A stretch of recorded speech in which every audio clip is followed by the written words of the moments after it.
Welcome everybody, I'm Benjamin Jenks. You are at adventuresauce.com and I have an honor in my head to bring on Keveen Gabet. He's a Frenchman, he is all about love. He is actually, I don't know if you know this, but you were the main reason that I made that video, I Love People, that I centered it around love, that I was courageous enough to say love. Before that, it's kind of not a manly thing to do, I guess, maybe in America or whatever, but your project, I just felt like, I have to spread love too. I really believe it. So thank you. But Cool. why don't you tell us a little bit about yourself? Keveen and I were just talking about how he grew up in a forest near Nice in France. But take it away. Yeah. It's a very long story, but basically, I wanted to be. When I was a kid, I was really good at soccer, and I was like, I want to be a soccer player. That's all I want to do, and I did. I ended up going to a soccer school, and I was pretty good. And when I was 16, someone hit me really hard basically broke my ankle during a match, and basically all the selections were canceled. So my life as a soccer player was over. I was like, what am I going to do? But still in the back of my mind, I was a little pirate. I grew up on a farm, and I was just always exploring and just with nature. And with my little brother, we started with my older brother and my older sister, we started doing a lot of crazy things. And I just loved being out there and in the wild and just exploring things. And when I was 16, I wrote my first book. A French teacher made me read a book, and I was like, I don't read books. I'm a soccer player. You don't understand. And she forced me, and I read it, and I loved it. And from then on, I realized, wow, there's something in books. And so I started reading books, and I'm like, this is amazing. And I discovered poetry, because I used to rap, but poetry was another level, and it was great. And it expanded, and I went back to the south of France where my father lived, in his forest, and I lived in a trailer. And I discovered the joys of rock climbing, of snowboarding, of hippies, because we didn't have hippies back in Normandy, where I grew up. So it was great. So it started like that whole shift, very young. But as a kid, I've always been a very loving, caring person, helping all the farmers around. And I remember working 8 hours straight for a guy who owned a ranch, and he gave me $3, and I thought I was rich. I was like, yeah. Making serious money. Yeah. So I went home, I'm like, Mom, I'm making money. She's like, don't you go back there. That's it. That's how he basically started. And so you're growing up there, you have this shift, you're not a soccer player anymore. Where did you come up with the idea for Coracore?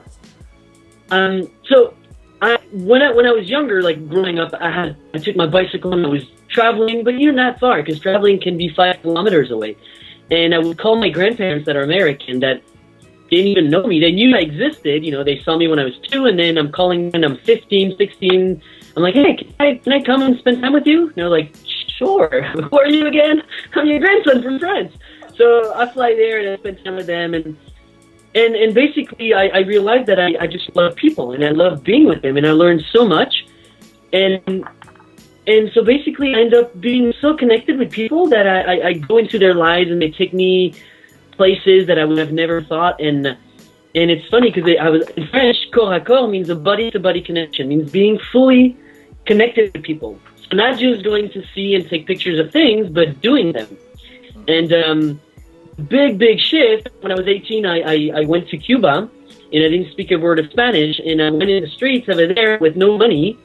And I was like, wow, how am I going to survive? So I went to see all the jineteros, which are the guys who are bringing tourists to different bars and making money. I'm like, I want to be you. So I started living with them, and I started working as a jinetero. And so every person I would meet, I would just fully immerse myself in their life, and I would discover, and I would become brother, and more it started. But the name Coracore only came in 2007.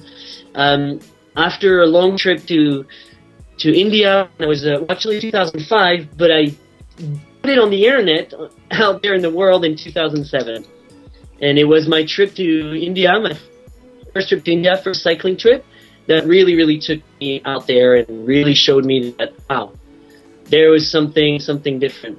Before that, I went to Senegal, I went to Morocco, I went to different places the same way, But this is where I was really 25 euros in my pockets, which is about $30, and a bicycle, and I lived 6 months with them, being at the mercy of love, and I got fat because there's a lot of love out there. So you were traveling around the world from a young age with really hardly any money. Yeah. Well, back and forth at first, still going to university, and every time there was 2 weeks, poof, I would just disappear, go somewhere with a bicycle or hitchhiking, whatever I could do. And so it was shorter trips at first, and it was contagious, and I think I got the virus. I think so too. I think you definitely have the virus. Okay, so you got the idea for Coracore, and what was it like starting it up? Well, at first it was a blogspot.com. It was just, I used to write emails to my friends and family and just telling what I was doing. And, it was probably very boring, but it was more not what I was doing, but what those people were doing. So I guess people wanted to see more, what are you doing when you're traveling? I'm like, no, I don't care about myself. Like, look at what they do. This is amazing. And from all those emails, my friend Emrys was like, hey, man, just open a blogspot. I'm like, me and the computers, man, no, that's a no-no. So he helped me out, and it's when I was teaching in Abu Dhabi that I had a lot of free time, and I was like, I'll give it a shot. So I started my first blogspot.com, which was horrible, which thank God I did that because I learned a lot. And posting mostly travel stories. That's what I was doing at first, and photographs. Okay, so you start off talking about travel stories, but there's a deeper level. You really care about the people. You love the people. Yeah. Okay. It's basically, what I was writing about was different. It was not so much like, oh, I've seen this, I've seen this, I've done that. It was like how I interacted with those people and basically praising humanity and what they were doing, and having a different eye on it, and just saying, hey, that's very different. And because you want to share what you see, you want to say, wow, man, we were ignorant and wrong, and it's like, wow, there's so much beauty out there. So that's how it started, that desire to connect and communicate that love, to share what you've seen, what you've experienced. I think a lot of people have that. I definitely have that. When I'm traveling, I feel a strong urge, when your mind completely shifts and you're like, I must share this with people. So I know completely what you're talking about. I'm sure other people know. You see people posting, even using Facebook, posting their photos, things like that. You see this strong urge for people. Yeah. Well, we want to share our stories and their stories, and now with the tools we have, it's so easy and it's great, and thank God, because then we can do so much with so little energy. Back in the days, you had to print all your photographs, bring all your rolls, and then make the album, and then go to people's houses and have coffee and show them. So tell the same story 27 times, and you got exhausted, and now and it's spread out there. So it's wonderful. Oh yeah. So then, how did the project evolve from there? Was there a moment where it became more than a blog spot? Was there a moment that you're like, okay, well, I'm going to do this full time?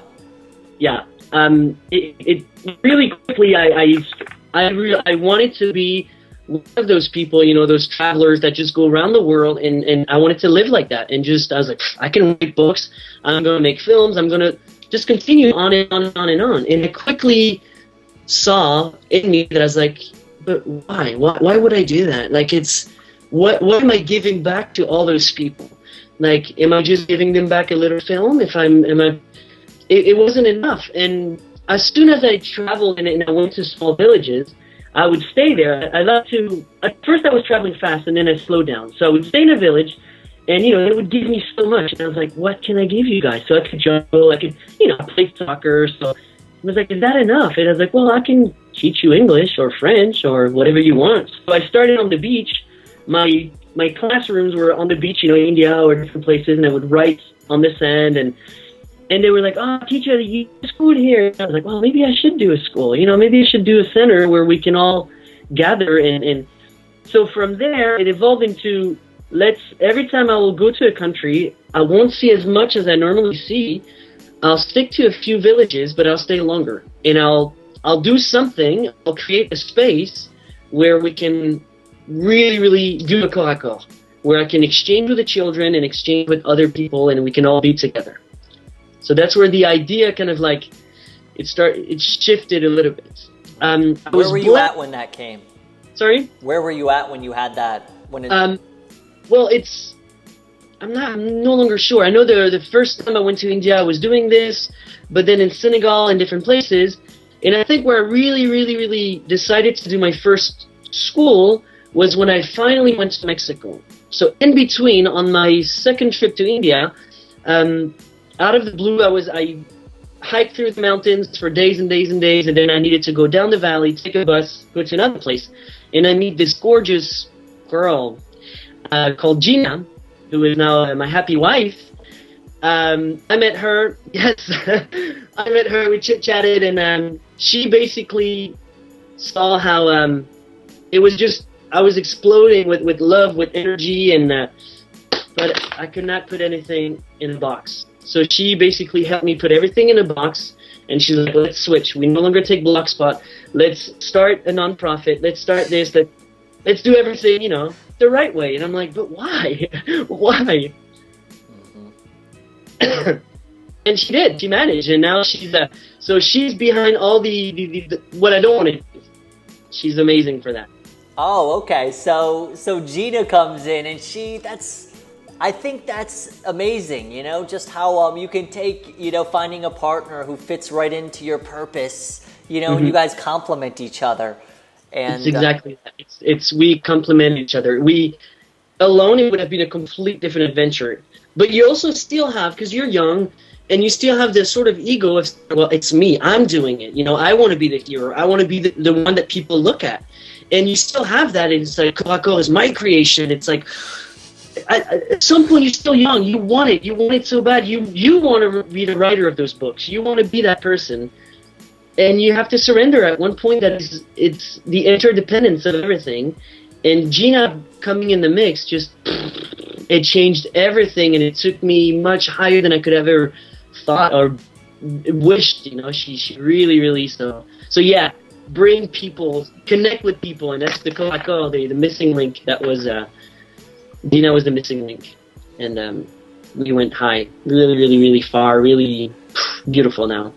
Awesome, man! I'm really excited about that. We haven't went to and really kind of described for everyone about your project and the current state of it too. Let's go there for a minute. Okay. I'm sorry, I didn't get this because I moved. Oh, that's okay. So we hadn't really told the audience, everybody that's listening, what Corps is, and so let's kind of go there. What are you doing right now? What is it about? Okay, so Corps now basically it's associated with spread your love. So basically, Corps is like a philosophy. It's a lifestyle. It's just a way to interact with others, with life, with yourself. It's trying not to be on the surface. Try not to be something flimsy. It's really diving into life itself. Like being fully connected with everything.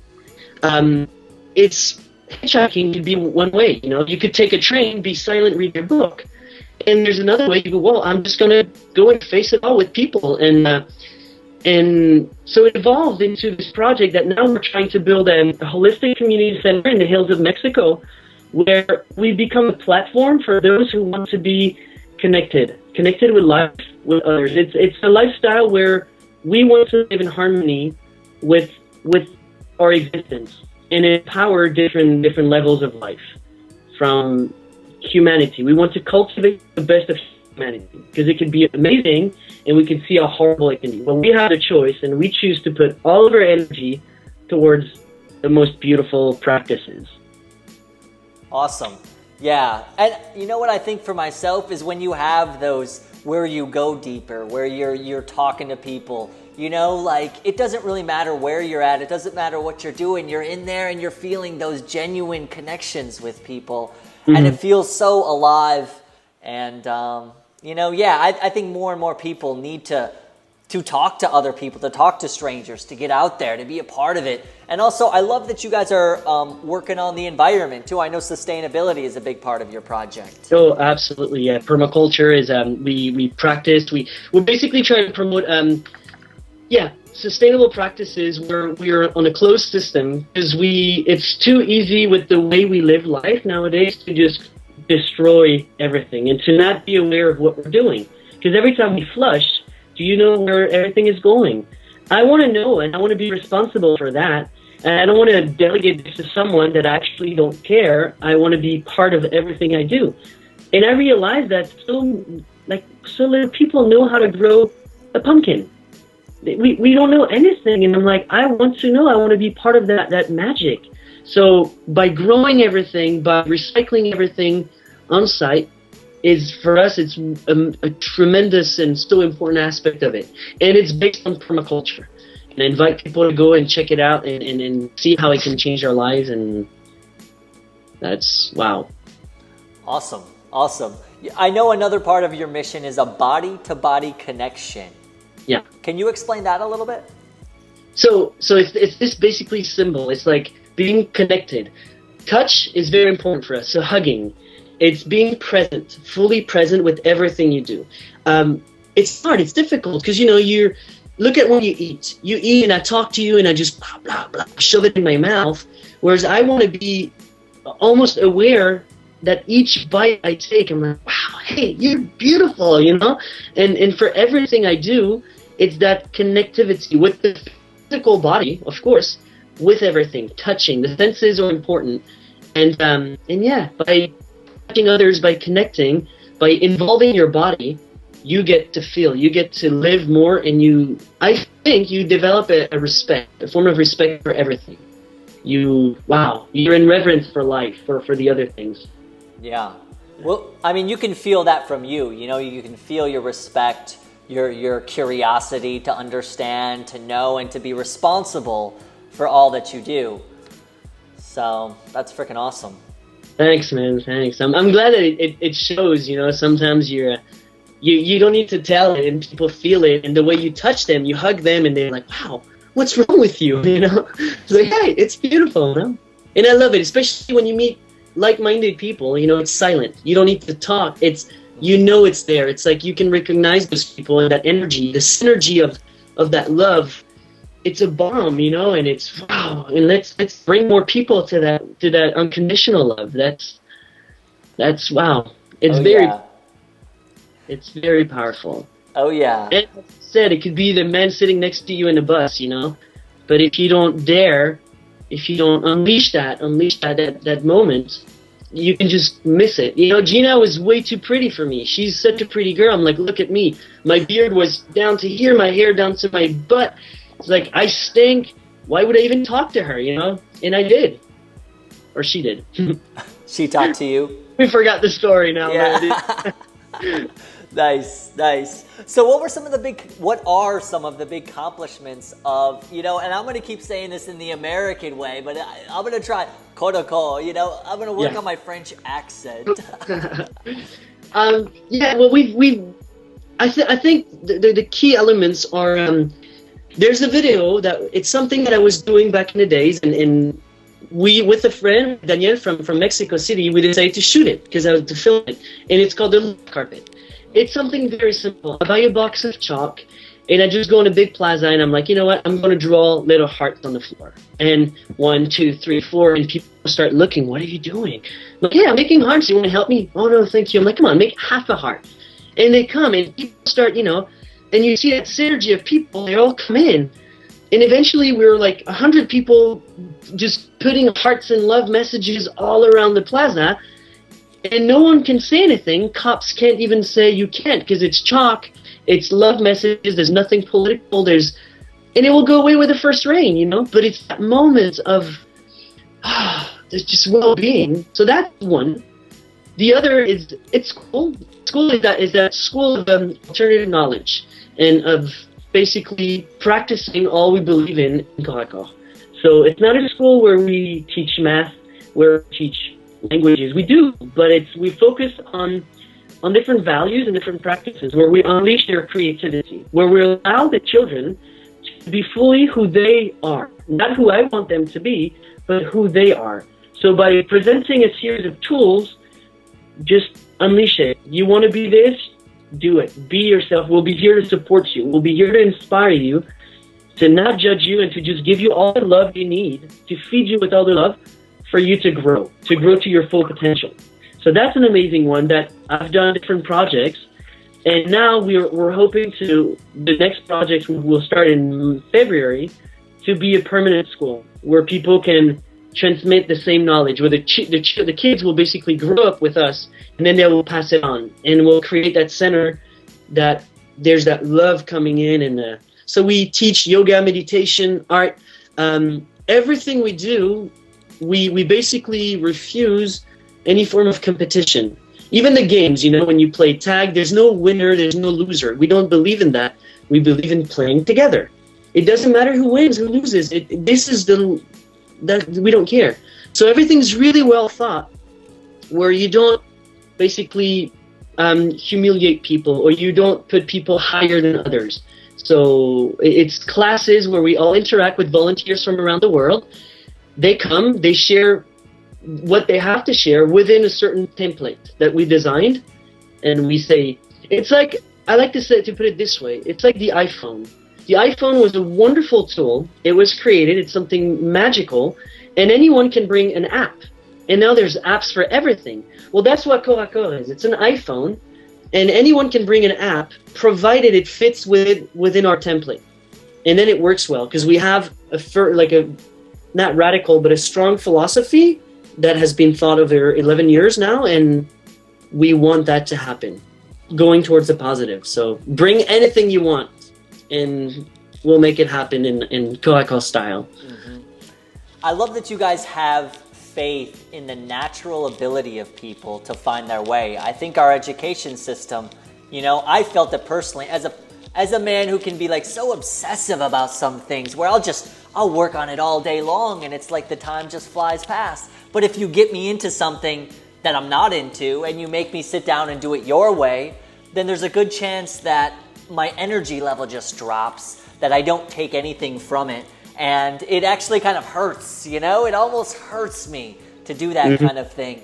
And, I used to work at a school that had no competition either. It was taking these troubled kids who'd had some real pains happen in their life and put them together.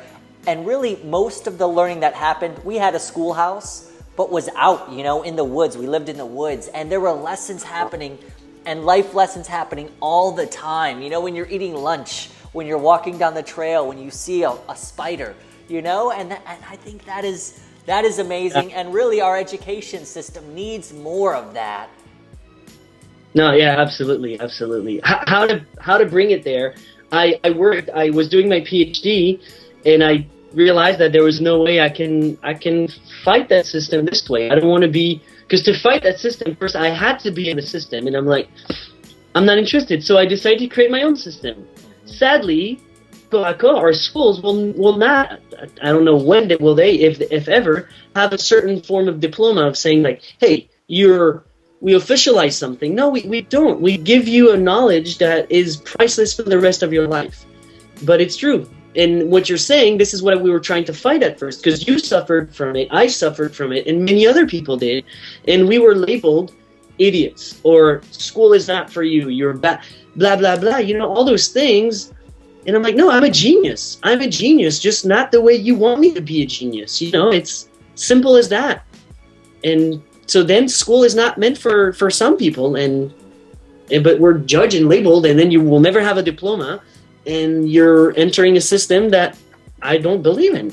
It kind of screws up your whole life, right? So if you don't fit in, then your life is, if you don't have that piece of paper, now, people look down on you. It's harder to get a job, harder to make a living. So then it's harder to fund those passions that you do have. Yeah.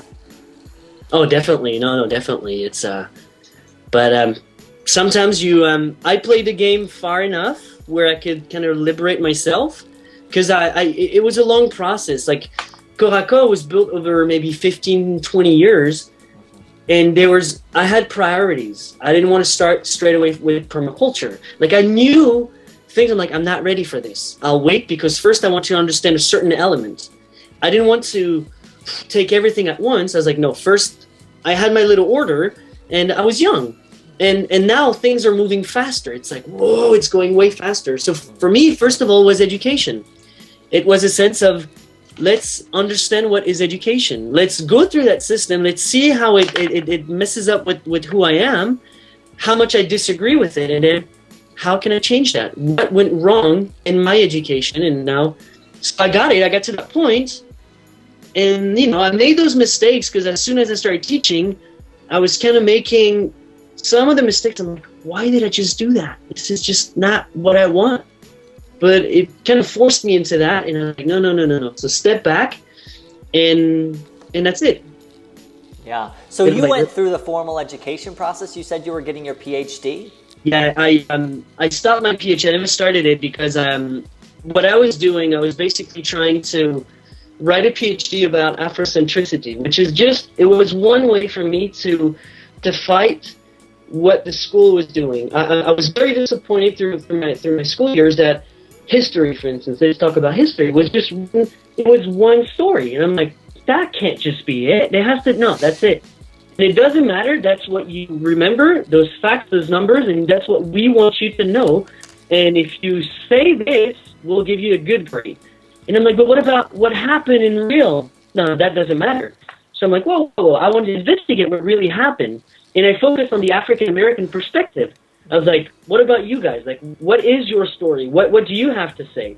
But it was not to destroy the Eurocentric perspective and to say the right one is the Afrocentric perspective. It was just to say, look at this. If I can find another story of what really happened, imagine all the different stories and what people would have to say about one specific event.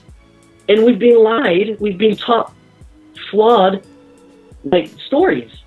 And so I wanted to just bring that up and show that it was possible to have, once again, the synergy, the corps à corps with everyone towards something, and that to know really what was and what happened. And I give up. Yeah. Amen to that, man. Yeah, thank you, man. Well, let's transition a little bit. I want to get back to, I know a lot of the audience, they want to start their own project. You're passionate about coal and education. Side note, I love the French people. I love French people. How passionate, it's like I feel partially French. But, you are inside. I know, I am. I can't wait to hitchhike and walk through France. Oh, you'll love it, man. You'll love it. But let's go back. Let's get down to some details. Let's figure out how. Let's talk about how you make a living from it. Because I think that's the hardest part for most people. Yeah, of course, that's them. As I said, I was very lucky. Remember one thing: in France, university is $300 a year. Okay. So that's also I don't know what loan are, like student loans. I've never had to have that. I worked for a university. I had two different jobs. I was working in a skate shop, and I was teaching classes, and I was doing different things. So I could afford my university, which was very cheap anyways. But for me, my life has been in what school hasn't taught me. School has always tried to teach me, get a lot of diplomas, get a really good job, make a lot of money, and live. School has never taught me how to live a life without money, or how to spend as little money as possible. And I'm like, why would I put so much energy making money when I can put half that energy not spending it? So for me, it was more a matter of let's spend as little as I can. So there's a lot of strategies. There's from your apartment to how much you spend to how you eat, all this. So I was very lucky that right from the beginning I was very reluctant on spending money. So never bought things. I would recycle a lot of things. I would cheat, try to jump over fences or sneak in trains and things like this. I've never been a criminal, but I would play my way. Then when I had my second master's, because I was in between, I transitioned to India, and then the system changed. So I did a second master, and I was sent to Scotland to teach French. In Scotland, I was making decent money, and I was living in a small house with a bunch of people, and so I saved all that money. So it gave me a good head start. Mm-hmm. And from then on, I could continue, but never spending money. Every dollar that I do not spend while I'm traveling is another day on the road. Mm-hmm. So I'm very careful with that. I'm always very careful, and in everything I do, I'm always trying to see, is there an option to spend less? I can take a train that is 4 hours and it's going to be $50, or I can hitch, which might take me 7 hours, which I could have a wonderful story with a guy, maybe waiting a little longer, but it'll be free. So I'm like, well, that's $50, you know. Yeah. Right. Yeah. And actually, that's how you do not spend money. Okay, so you haven't spent money. How much did you start with? You know, like in your bank account when you left Scotland, how much of a cushion did you have? I had like something like $6,000. Okay, so you had like $6,000 to start. Yeah. And how long did that last you? I still have those $6,000. Actually, back in the days I had a French account, and recently I closed it, and I still have the same amount. And I'm like, I didn't spend that money.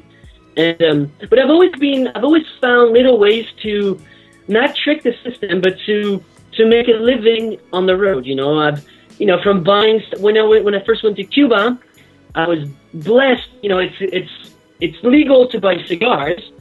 However, it's illegal to buy too many cases. And it's illegal to buy them from the guys who sell them in the street because, you know, they get them from the factories. And I knew that, but I got 5 boxes and I was lucky. I went through the airport. They didn't check me.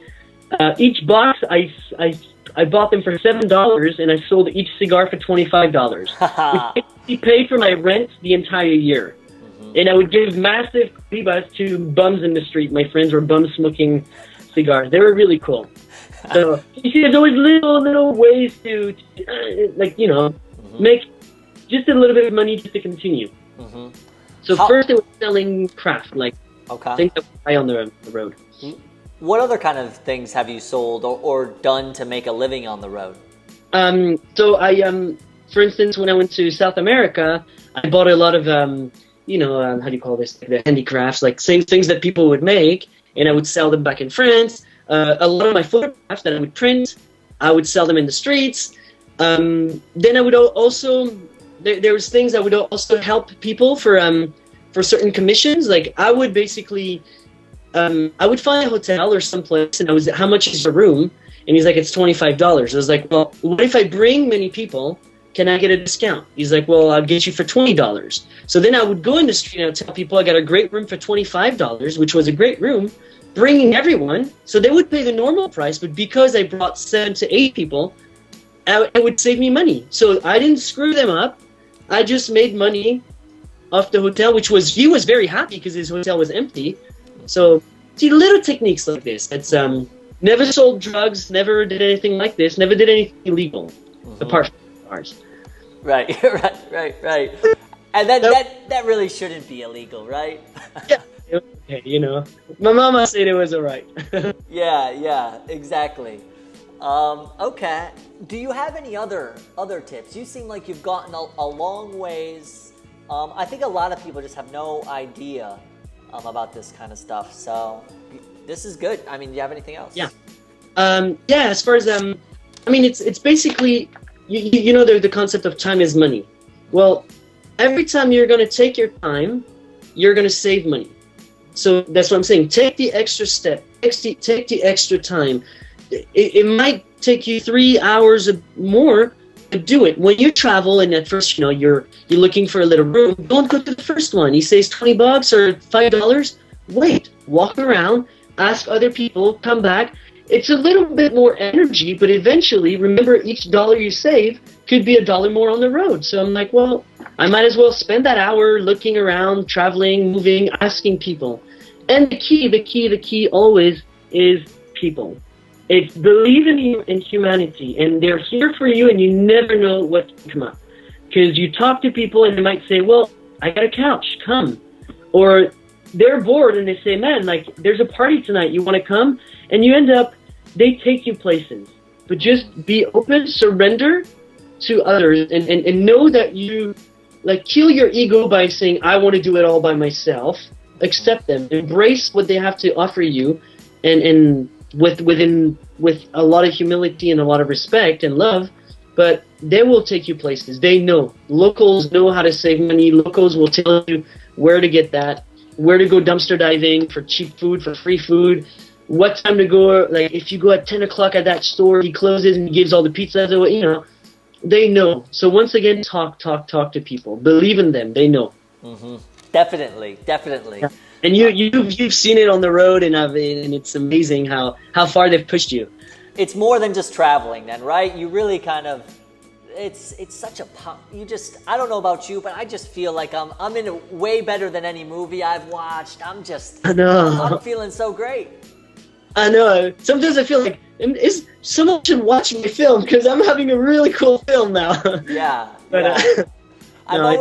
I need to get myself a cameraman, just always watching. Yeah, filming. like a third eye, someone following you. Yeah. Right. That'll be cool. Yeah, that'll be definitely cool. You'll have a cool film. Yeah. Well, so you have a 501c3 too for Kodako. Yeah. Talk to me a little bit about what that is, how that's helped, and how someone could go about getting it, and maybe who it's right for. All right. Honestly, to this day now, I think it was a big mistake for me. Mm-hmm. It was. Gina did it. She did it in the States because she's American. We opened a 501 in California because everybody was telling me. Because we basically, whenever we opened a school, we asked for donations. Like, hey, guys, you want to help us out? Give us $20. We'll buy this to the kid. You can sponsor a kid. But it was mostly give me the money, trust me with your money, and I invest it all. Because all my money that I would make, it was invested 100% in the project. But no point in my head would I think people would think, oh, he's making money off our back. I'm like, really? I've just spent $50,000. Why would I steal your $20? Yeah. So they wanted a security. They wanted something that says, you know, it's tax deductible and there's someone reading what you do. So we did that. And actually, it didn't help us at all because it was a lot of hassle. It was a lot of copyright issues. It was a lot of things that, thank God, Gina's here and she's dealing with it. But it has blocked us a lot because now we cannot have more than $5,000 in donation, which we never had. But then we realized we could probably ask for grants this time. You know, we could ask for a proper grant. And if a grant is higher than $5,000, then it no longer was a 501. We needed to go. So now we're umbrellaed under another organization that basically will take all of our donation, we'll take a cut, we'll put it on our bank account, their bank account, and we have to write them a letter every time we want to use money. So they gave us it's like a mother can I have $5 for a piece of, and we have to write them an official letter, this signed, and it's a nightmare. I really, now I'm like, we shouldn't have done it. Mm-hmm. Because if people trust me, that's enough. I don't need to prove you see the result of what I do. Mm-hmm. Maybe we'll have less donations, but it was less trouble. Mm-hmm. Now, if you're trying to do something different, I guess it could be helpful. Mm-hmm. For us, at this level, it maybe is a mistake, and maybe we'll close it down soon after a year because we have to pay for all that. Yeah, I see. Okay. I think that's helpful. Mm-hmm. And that means a non-profit organization. Yeah, it's a non-profit. Yeah, that means like everything you do, you gain, it's supposed to be invested in the project, which that's normal. But that means also it's a lot of hassle as far as everything you spend, you have to declare. You have to keep all those little receipts. And so that means like, well, what about this? Like I paid it. Like imagine I'm paying for my internet connection. Well, is it for Korakor or is it for me, Keveen? You never know. So it's like, well, should I put it under Korakor? So it became such a hassle in our head that I'm like, well, everything I do is for Korakor. So I'm like, wow, I don't know. So it was for me at this level. I'm really confused with the whole system of keeping track of everything you spend, from the first cup of coffee to, and when is it Keveen, when is it Korakor? Because my life, it's a lifestyle. It is Korakor. So very confusing. Maybe people see clearly through that. And if you do start one, have someone who speaks the language, who speaks the 501 language and knows what to do with it. Because it could be really helpful, I'm sure. Yeah. Well, so what suggestions, or, I mean, you have a school, you've been all around the world. What suggestions would you have for someone who hasn't been anywhere, but in their heart, they really, really want to go? So thanks to the internet is something amazing. There's so much happening. Of course, we have websites like Couchsurfing, like Hospitality Club. So you want to travel, remember to go towards people, because they will tell you stories, they will open up your mind, and they can help you out. Don't depend on them, but be interdependent. Then, if you don't know where to travel, find a place that you think sounds cool for you. It could be India. India is a really tough country, but a beautiful, life-enriching country. It could be Australia. It could be different places. And you have websites that people out there in those countries are looking for help. And you work for them a certain number of hours, and you're fed, and you have a little place to sleep. And you interact with them. So those are workaway.com or help exchange. So a lot of websites like this that to start, you go there, you stay with people, they tell you all about their country, you don't spend money, you get the heck of it, and you meet other travelers, and poof, off you go and you continue. Mm-hmm. And what were those websites? HelpX, I know, and what was the other one? Workaway.info. There's the Woofing, the Woof, which is the willing workers on organic farms, if you're interested in that. There's so many different things. Couchsurfing is an amazing one as well, because not only can you find couches, but if you write on the platforms, on the forums, you can say, hey guys, people might look for help. There's all the volunteering, there's a lot of volunteering positions everywhere. However, a lot of them ask for too much money. It's in being an organization myself, I know I cannot have volunteers for free. I know that I'm sorry, and with all my love, I would love for you to come and have fun with us, but you cost me money. So the money that you're going to cost me is the money I cannot invest in the kids. So what we did, and I think it's pretty fair, you think about a day in Mexico. A regular day in Mexico, a regular tourist, which would spend around 10 to 20 bucks, thinking about 3 meals, a beer, and a little... We charge $10, so half the price, for all the meals, all the workshops we do, a beautiful family, and this life-changing experience. So that money helps us feed you, and maybe the $2 or $3 that are extra will go straight for the kids to buy more things. And so in that case, be very careful where you volunteer, because some people go really, really crazy with the money. It's too expensive, and it's a bit disappointing because you come from your heart and it hurts you. Yeah. But use the internet. Google volunteer this position help, and you'll find so many things, so many people wanting help. And without the internet, when you go, you talk to people. Say, hey, I can help you with that. And people, you'll notice that people always need a hand. And if it's a matter of food and a tent, they will have that for you. They can help you. They can sit you up. Oh yeah. Yeah. And then, so what kind of? I know a lot of people want to have their own online project too, maybe to document what they're doing. You've got a ton of videos. You got a ton of blog. You use your blog as probably your main resource to spread your message. Do you have any suggestions for someone to who wants to start a blog?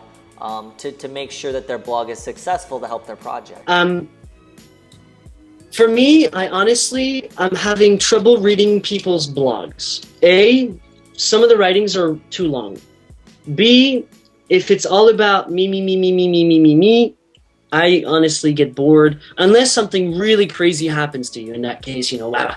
I like to see people, and it's hard to write well, but every time I write, I could do it very simply and it comes out, but I'm always thinking people will read that. So I'm trying to really focus on what do I want to give them. So I'm trying to keep them short, and it's hard because I used to write pages, but our attention, span, it's so short that it's difficult. So pictures is a wonderful way. It's beautiful. Short films, same thing. YouTube, avoid over 2 minutes.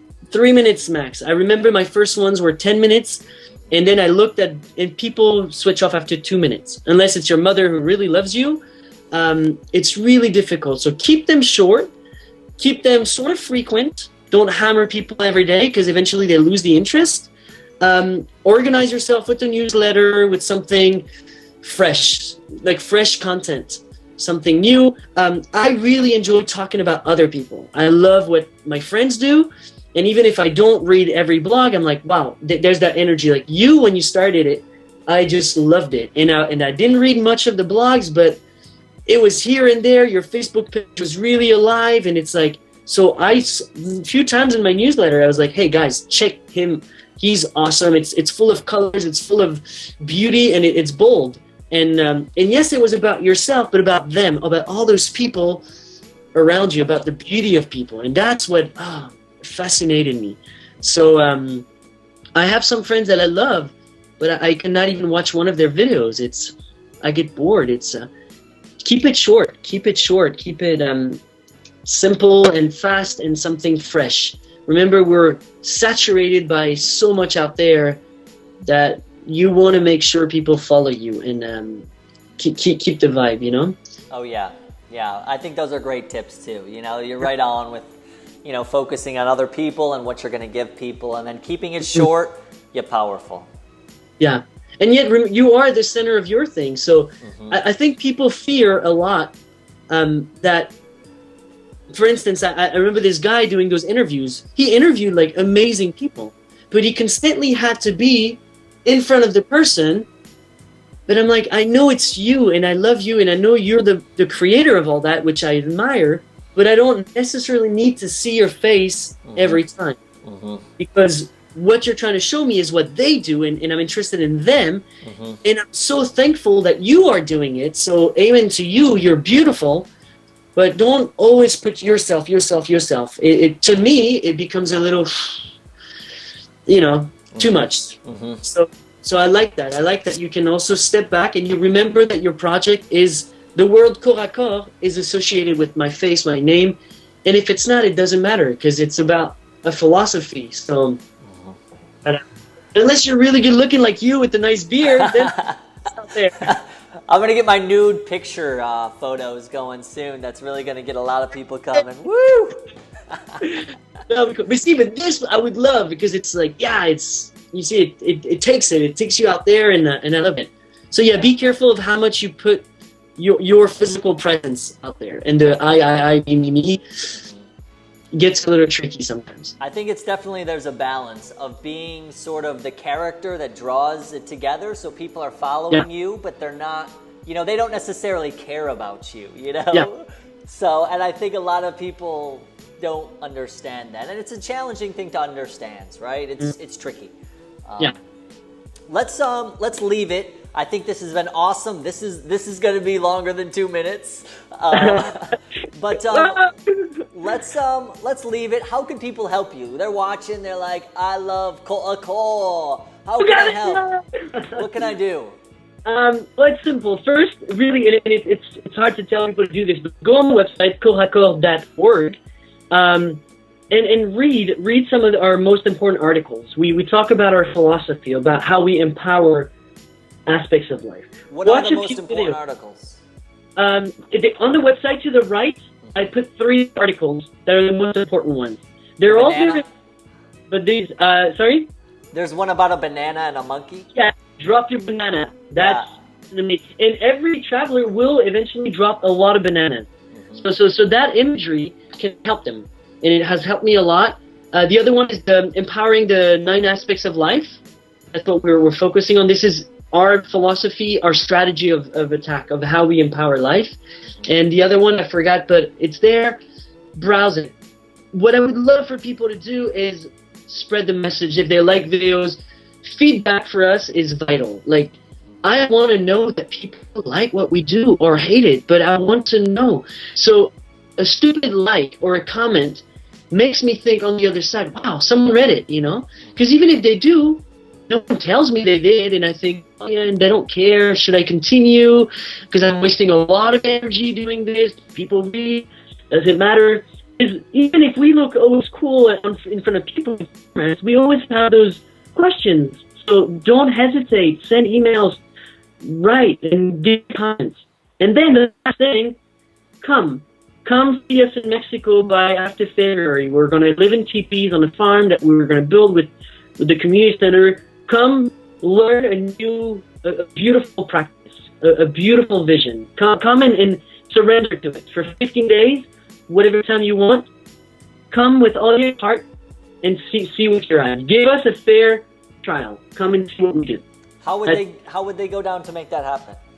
On the website, there's a volunteer. There's different things. At the moment, I'm going back to Australia soon because someone's paid for my flight and is going to give me a good job in exchange of a nice donation for the school. But if they send me an email, we'll be in the state of Oaxaca, and they can come and we'll help them organize their trip. They come live with us. But the best thing is to, shoot us an email, subscribe to our newsletter, which is sometimes twice a month. It depends how happy we are. And keep up with it and connect. And we've connected so many people, and yeah, that's how it's happening. Amen. It was great talking with you, my man. I really am. I'm a big fan, and I hope I can get out there and check out the school. I'd love to see it and see the kids. I love the pictures.